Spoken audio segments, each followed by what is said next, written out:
When I was in Thailand a couple of years ago, I met some kids on the border of Cambodia. I came down for a visit, and they had such a spark for life, but they were in such a desperate situation.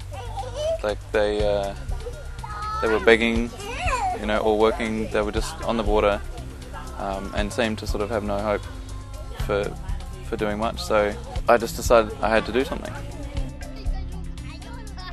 This project is very important for Poipet in particular because there are a lot of children working in conditions that are not safe, and as a result a lot of children are vulnerable to child trafficking, and in addition to that those children are not going to school, so their futures are not very bright. And so what we're trying to do is increase the enrollment of these vulnerable children by providing income opportunities to the families so that the children no longer have to work to support the families. The mothers of the children can work and the children are free to go to school. If you ever have the opportunity for a situation that you come across or for any reason to start something, don't hesitate. We're talking about 70 children back in school, 100 children safer from the dangers of child trafficking due to the secure incomes that the families have, and 18 families who are now have a secure livelihood as opposed to just scratching together whatever they could, you know, with sending their children to beg or work at the border. 70 kids back in school is, you know, it's not something to sneeze at.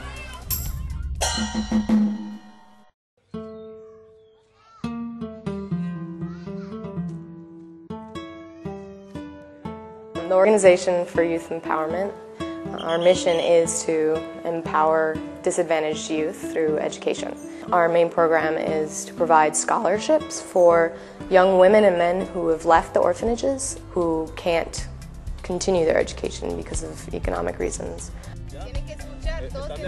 The centers we work at, one of them is for street children, mostly boys who were addicted to glue and were living on the streets using drugs, and the center was started because of the enormous amount of street children after Hurricane Mitch. They have no network, no family support. For the girls, the majority of them end up pregnant within a year. And this is the reason we started the program. As a male volunteer working at these various orphanages where most of the employees are women, I've found that oftentimes I'm the only male role model these kids have. And over time I've seen the importance in that. They often relate a male in their lives to somebody violent, somebody abusive, somebody that doesn't really care about them. Well, one thing for young people, I would hope it would inspire them to do something similar in their own community or somewhere else, to go and lend a hand to do volunteer work. Also, we hope that people come and visit our projects and would like to volunteer and be here and help support us.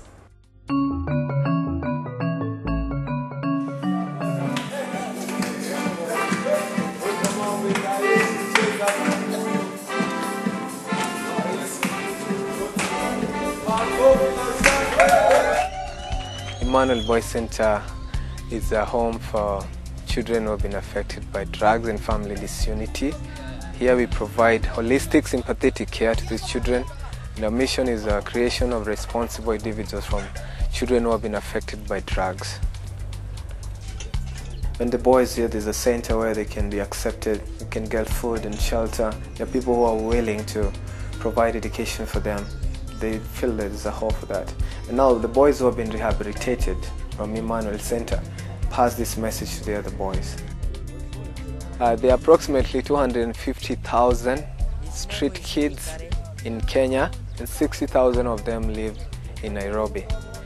The kids come from urban areas with their parents who come to seek for employment in Nairobi, but when their hopes fail, the kids end up in the streets looking for food.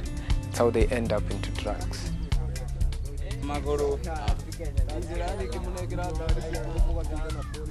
I got involved in 2000 after I quitted my drugs in the streets. I went to a rehabilitation program for 3 years. That was when I got involved in 2001. When they hear there's a center and there's somebody who has experienced the same life they've experienced, when they hear there's somewhere they can be provided for with education and shelter, they feel there's hope. Since I started, I've reached about 290 young people. And now in the streets, every day I meet so many kids. And when I talk to them about the Emmanuel Center, they believe that there's a place they can run to if they're ready for change. My name is Safari Muinde. I am 13 years old. I came here because my parents died of AIDS. Daniel came to our home and then he picked me, and here I'm very okay.